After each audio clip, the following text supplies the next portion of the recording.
آپ نے ایک بیان میں فرمایا تھا کہ بکری گائے وغیرہ کا ذبح کرنے سے کوئی صدقہ وغیرہ نہیں ہوتا بلکہ بدعت ہے. بھائی صدقہ گوشت کا ہوتا ہے, پیسوں کا ہوتا ہے. صدقہ نام ہے غریب کی حاجت پوری کرنا. اگر غریب کو بکرے کے گوشت میں زیادہ انٹرسٹڈ ہے تو پھر ٹھیک ہے, گائے کے گوشت میں زیادہ انٹرسٹڈ ہے تو پھر ٹھیک ہے. اگر وہ پیسے میں انٹرسٹڈ ہے تو پھر گائے ذبح کرنا حماقت ہے یا نہیں ہے؟ وہ راشن چاہتا ہے, آپ نے گائے کا گوشت بکرے کا گوشت لا کے رکھ دیا, وہ کہہ رہا ہے یار بکرا 25,000 میں آتا ہے, 25 میں میرے 2 مہینے کا راشن آ جاتا, میں بکرا کتنے دن کھاؤں گا؟ یہ مقصد ہے کہنے کا. لیکن لوگ پھر بھی بکرا ذبح کرتے ہیں. اس کا مطلب ہے لوگ سمجھتے ہیں کہ جانور کے گلے پہ چھری چلانا صدقہ ہے, یہ عبادت ہے, حالانکہ یہ بدعت ہے. جانور کے گلے جانور کاٹنا عبادت صرف بقرعید میں, عقیقے میں اور حج کے موقع پر ہے, دم میں. اس کے علاوہ جانور کاٹنا عبادت نہیں ہے. تو اس لیے میں اس کو بدعت کہتا ہوں کہ لوگ اس کو ثواب سمجھ کے کرتے ہیں بکرے کاٹنے کو. میرا بیان سن لیں صدقے کا بکرا مفتی طارق مسعود. تو بکروں کو نہیں کاٹیں, بد دعائیں دے گا. بلا وجہ جانور کو ہلاک کرنے کی ہمیں اجازت نہیں ہے. کوئی مجبوری ہو تو ٹھیک ہے. تو مجبوری کیا ہے کہ غریب کو گوشت کھلانا. تو غریب کہے گا میری مجبوری ہے ہی نہیں ہے, مجھے کون سے ڈاکٹر نے کہا کہ گوشت کھایا کرو؟ میری مجبوری تو آٹا دال راشن ہے, بجلی کا بل ہے, گیس کا بل ہے. بکرے میں تو یہ کچھ بھی نہیں پورا ہوگا. تبھی غریب بڑے ہوشیار ہو گئے, بکرے کا گوشت لے کے فوراً کسائی کو بیچ دیتے ہیں.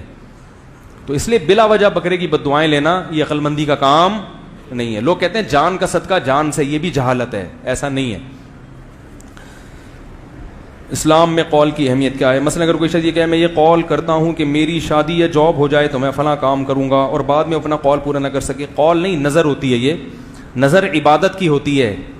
اگر آپ نے یہ منت مانی کہ زبان سے کہنا ضروری ہے کہ اللہ نے اگر میرا یہ کام کر دیا تو میں حج کروں گا, یا میں نمازیں پڑھوں گا, یا میں صدقہ دوں گا, تو پھر وہ کام آپ پر واجب ہو جاتا ہے. اگر اللہ نے کر دیا تو آپ کو وہ کام کرنا پڑے گا. عبادت کی نظر ہوتی ہے. ایسا ہی نہیں کہ اگر اللہ نے میرا کام کر دیا تو میں حیدرآباد پھپھو سے ملنے جاؤں گا, تو ثواب کا کام ہے جائیں, لیکن یہ نظر نہیں ہے.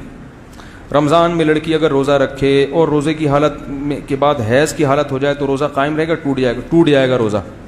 کیا مرنے کے بعد روح اپنے گھر والوں کے اعمال سے باخبر رہتی ہے؟ نہیں. اگر اللہ کسی کو اطلاع دے دیں تو ٹھیک ہے, لیکن کوئی ایسا نہیں ہے کہ اس کو سب پتہ چل رہا ہوتا ہے. بیوی کے انتقال کے بعد اگر کوئی غلط حرکتوں میں پڑ جائے جبکہ بیوی نے دوسری شادی کا منع کر کے گئی ہو, بیوی زندگی میں دوسری شادی کا نہیں منع کر سکتی, تو مرنے کے بعد کہاں سے منع کر سکتی ہے؟ حقیقت ہے نا. وہ بعض عورتیں اپنے شوہر سے ایگریمنٹ لیتی ہیں کہ اگر میں مر گئی تو آپ شادی کریں گے, تو آپ اس کو ابھی نہ بتائیں کہ کروں گا ورنہ مر جائے گی وہ. آپ اس کو ٹوپی کرا دیں, بولیں تم یہ بول. دیکھو خواتین بہت ہوشیار ہوتی ہیں. یہی بات اگر شوہر کرے نا کہ بیگم اگر میں مر گیا تو تم شادی تو نہیں کرو گی, تو توبہ توبہ کیسی باتیں کر رہے ہیں آپ ہیں؟ کیوں مرنے کی باتیں کیوں کر رہے ہیں آپ؟ اللہ آپ کو زندگی دے, اللہ میرے بچوں کے باپ کا سایہ ان پر تادیر قائم رکھے, ٹھیک ہے نا, ایسی بات. تو آپ بھی ایسے ہی کیا کریں.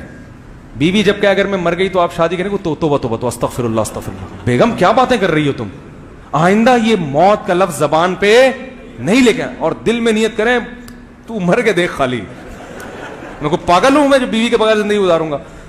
اگر میں بیوی کے بغیر زندگی گزار سکتا تو تجھے لانے کی کیا ضرورت تھی بھائی؟ کیا خیال ہے بھائی؟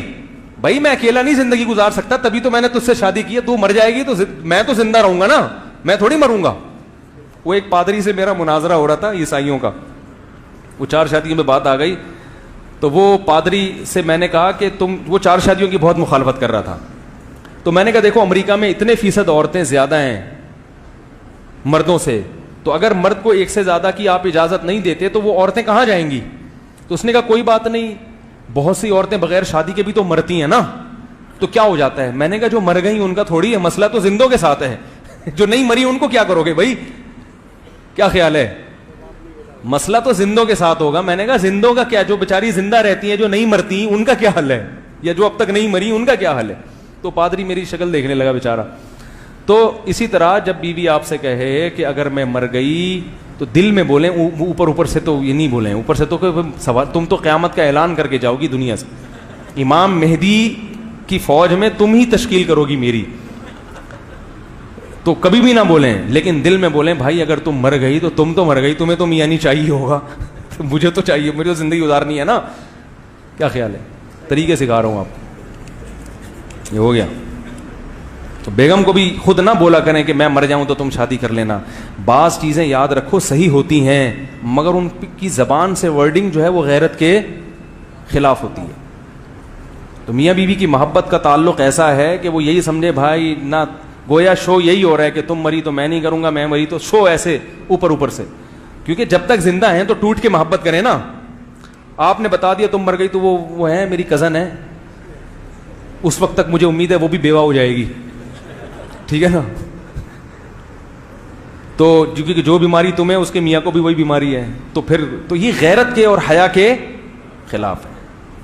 ہر چیز زبان سے کہنے کی نہیں ہوتی. تو جب تک زندہ ہیں تو بھائی ہمیں آپ سے بہتر کوئی نہیں مل سکتا اور تمہیں مجھ سے بہتر, لیکن مر گئے تو اب تو چلے گئے یار, وہ کیا کریں.